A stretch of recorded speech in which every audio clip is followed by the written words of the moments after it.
Começa agora mais um episódio do podcast diário do The News. Muito bom dia! Já vai preparando o seu café sem açúcar e bora para mais uma quinta-feira com você bem informado. Eu sou a Silvia. E eu sou o Pedro. E cá estamos, quintinha! Dia 23 de julho. Pedrão, vou te confessar, eu não gravava episódio aqui desde sábado. Eu tava com saudade dos microfones do podcast do The News. Pois é, né, Sil? Eu tava sentindo falta aqui de você no estúdio. Pois é, Pedrão, e hoje, então, daquele jeito, muitas informações pra galera neste dia 23 de julho. Penúltima semaninha aí do mês de julho, que tá demorando pra passar esse mês de julho, Pedrão. O que você acha? Nossa, Sil, mas pior que pra mim tá tão rápido. A Copa do Mundo já foi metade do mês, agora já tá ali, acabando. E logo menos você sabe o que tem, né? 6 e 6. A gente vai falar um pouquinho mais de 6 e 6 no final. Então, isso é um bom gancho pra você ficar com a gente até o fim do episódio, tá? Então vamos lá, Pedrão, puxa o cardápio por aí. Um tour pelas principais manchetes do mundo. A Amazônia registra o menor nível de queimadas desde 1985. A Meta está usando AI para criar histórias personalizadas para dormir. Justiça de São Paulo dá 48 horas para a prefeitura liberar mototáxis na cidade. E Brasil pode superar os Estados Unidos e se tornar o maior exportador agrícola do planeta. E hoje, como é quinta-feira, nós temos a curiosidade do dia lá no finalzinho. Então agora a palavrinha dos patrocinadores e depois primeira história.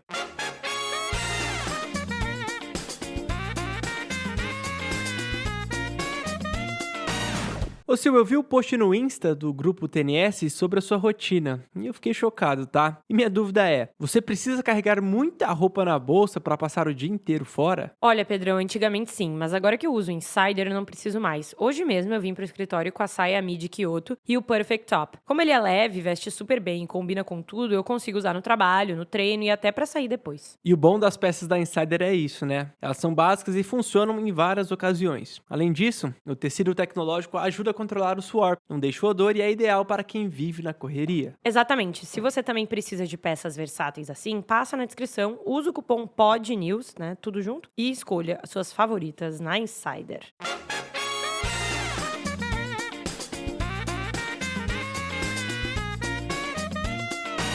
O Museu do Louvre reabriu sua Galeria de Apolo 9 meses depois do roubo das joias da coroa francesa, avaliadas em cerca de 102 milhões de dólares. As joias, que eram a principal atração, serão reexibidas futuramente em uma área separada com alta segurança. O governo americano está em processo de expandir uma política que permite negar o Green Card. O público-alvo seriam imigrantes que sejam considerados propensos a depender de assistência governamental. Na Índia, um grupo político autodenominado de Movimento das Baratas está protestando há dias no país asiático. O movimento é liderado por jovens que buscam reformas educacionais e a renúncia do ministro da Educação. Um líder da oposição chegou a ser detido durante os atos, mas já foi liberado. Em um encontro de nações asiáticas, o secretário de Estado dos Estados Unidos, Marco Rubio, discutiu com o representante chinês uma possível visita de Xi Jinping a Washington em setembro. A conversa acontece depois de Trump ter acusado a China de ter interferido nas eleições americanas. O presidente da Ucrânia, o Zelensky, demitiu o chefe militar do seu governo. O movimento acontece depois da insatisfação popular com a demissão do ministro de Defesa, o Fedorev, figura jovem que popularizou o uso de drones na guerra e que tinha entrado em conflito com o chefe militar. Fechamos o nosso tour pelas principais manchetes ao redor do mundo, agora você tá sabendo de tudo, e passamos para a próxima história matéria de Brasil.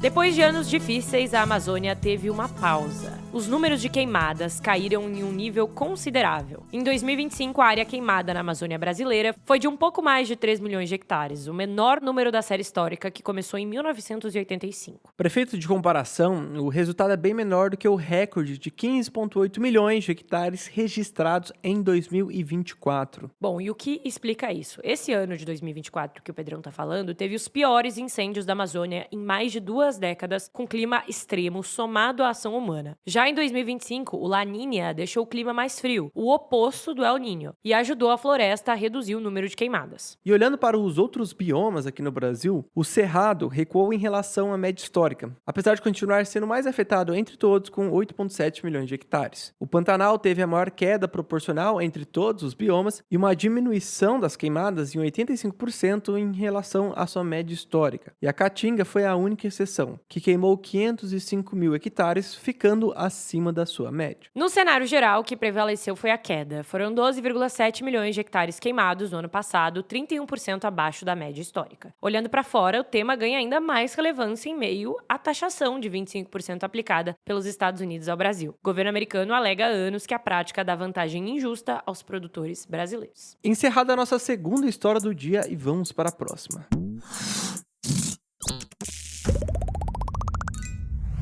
A dona do Instagram anunciou que está testando o Story Kit, um aplicativo que usa a inteligência artificial para criar histórias infantis personalizadas. Cada conto terá personagem, lição de moral e até uma trilha sonora gerada a partir de poucas escolhas dos pais, sem que eles precisem escrever nada. Bom, como é que funciona isso então? Os pais, eles criam um personagem, que ele pode ser feito inclusive fotografando o brinquedo ou a pessoa favorita da criança, escolhem um cenário e selecionam uma lição. O sistema vai então gerar uma história completa a partir dessas escolhas. O aplicativo é mais um produto de consumo construído sobre o Muse Spark, o novo modelo de AI que a Meta lançou em abril para substituir a família Llama. O movimento faz parte de uma reestruturação bilionária da área de inteligência artificial da empresa. A companhia do tio Zuck gastou 72 bilhões de dólares em infraestrutura de AI no último ano e projeta investir até 135 bilhões em 2026. O Story Kit já está disponível na App Store do México e a Meta confirmou que a distribuição está restrita a poucos países, para medir a reação dos pais antes mesmo de uma eventual expansão. O aplicativo também tem filtros de segurança. Ele não possui recursos sociais e é liberado apenas para maiores de 18 anos. Para a gente fechar aqui com uma informação adicional, uma pesquisa de Harvard mostrou que crianças que interagem por diálogo com AI aprendem mais vocabulário do que as que só ouvem histórias passivamente. Ainda assim, elas se engajam mais quando conversam com humanos do que com máquinas. Fechamos a terceira história e bora para a próxima.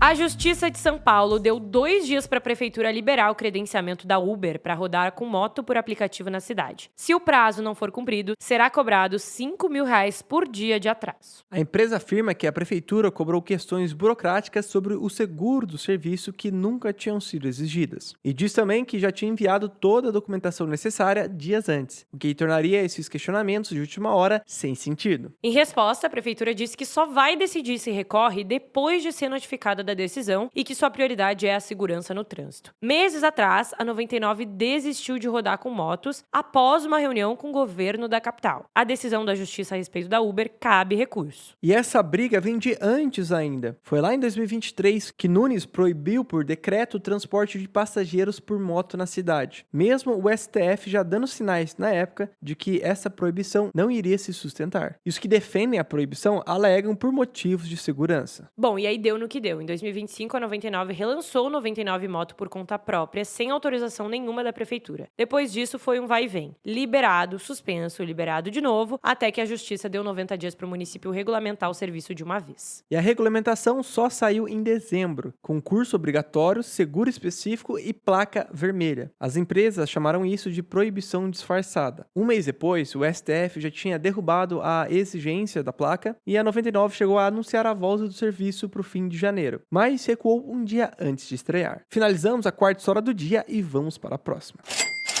O Brasil está prestes a assumir a liderança global de exportação agrícola. Em 2025, os Estados Unidos exportaram 171 bilhões de dólares, enquanto os brasileiros exportaram 169 bilhões. Essa é a menor diferença já registrada entre os dois países na história e pode ser superada ainda neste ano. Esse novo cenário possui algumas explicações que a gente vai trazer agora. O Brasil tem a vantagem de poder colher 2 safras por ano em grande parte do território e possui terras relativamente baratas baratas em áreas de expansão agrícola. Um outro ponto que, a partir de 2018, as tarifas impostas pelos Estados Unidos à China levaram o país a reduzir a compra de soja americana, aumentando as importações do Brasil, sendo uma relação comercial que se foi fortalecendo cada vez mais. Ao mesmo tempo, os produtores americanos enfrentam dificuldades. Além da perda parcial do mercado chinês, eles também sofrem com queda no preço das commodities, incertezas comerciais e dependência crescente de programas do governo. E nos Estados Unidos, uma estimativa média projeta prejuízos de mais de $100 por acre para soja, milho, trigo e algodão. Enquanto isso, o Brasil já é o maior produtor mundial de soja e superou os americanos na produção de algodão, liderando agora o ranking. Mas nem tudo são flores. O Brasil ainda importa cerca de 85% dos fertilizantes que consome e o valor do frete da soja é superior aos dos Estados Unidos. Fechamos a última história do episódio de hoje, 5 histórias entregues nesse dia 23 de julho. Agora a gente vai rapidinho para a palavrinha dos patrocinadores e depois a gente tem um recadinho super rápido sobre os 6 e 6 e a curiosidade do dia.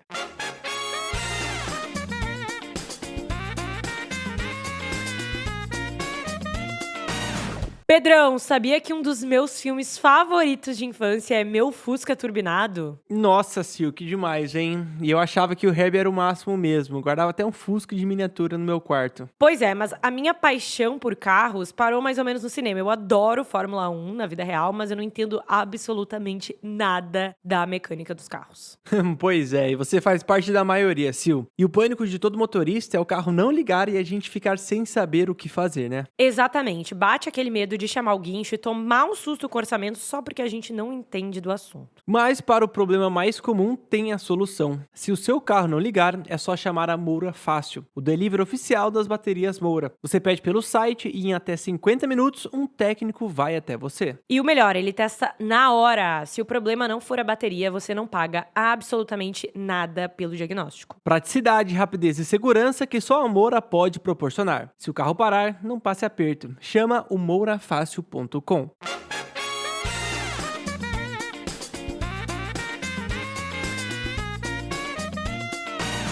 Bom, se todo mundo tem acesso à mesma informação, o que diferencia, Pedrão, cada pessoa? Bom, Sil, essa é a pergunta que guia o 6 e 6 2026. Este que é o maior encontro de quem quer ser mais inteligente todos os dias. São 3 palcos, 12 horas de conteúdo e mais de 40 palestrantes entre CEOs, empreendedores e grandes nomes do mercado. No dia 20 de agosto, falta menos de um mês, contagem regressiva já começou. Vai ser no Transamérica Expo Center aqui em São Paulo. E, gente, pra garantir o ingresso, o link tá na descrição, usa o meu cupom SILDOPOD, tudo junto, dá 30% de desconto. Pedrão, fale o seu também? E quem quiser usar o meu é Pedro30, mais fácil ainda, e quero te ver lá.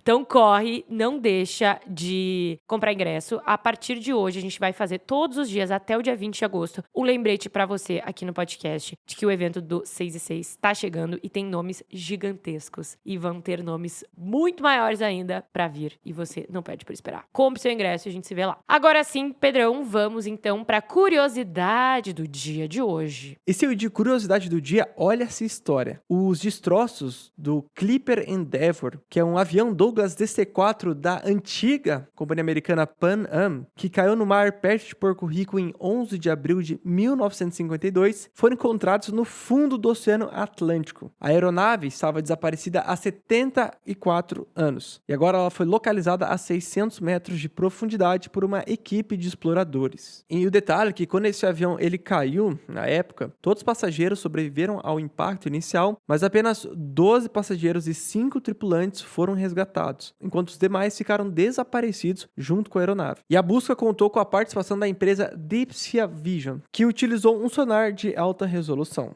Então tá aí a curiosidade do dia de hoje, trazida pelo Pedrão. Muito bem, Pedrão. Agora sim, fechamos o episódio de hoje, dessa quinta-feira. Espero que vocês tenham amado estar com a gente nessa manhã, ou nessa tarde, ou até nessa noite. E amanhã, na sexta-feira, a gente tá de volta, viu? Então, muito obrigada pela sua companhia e por escolher estar aqui no podcast do The News. Nos vemos amanhã. Não esqueça de comprar ingresso pro 6 e 6 e falou! Esse programa foi produzido por TNS.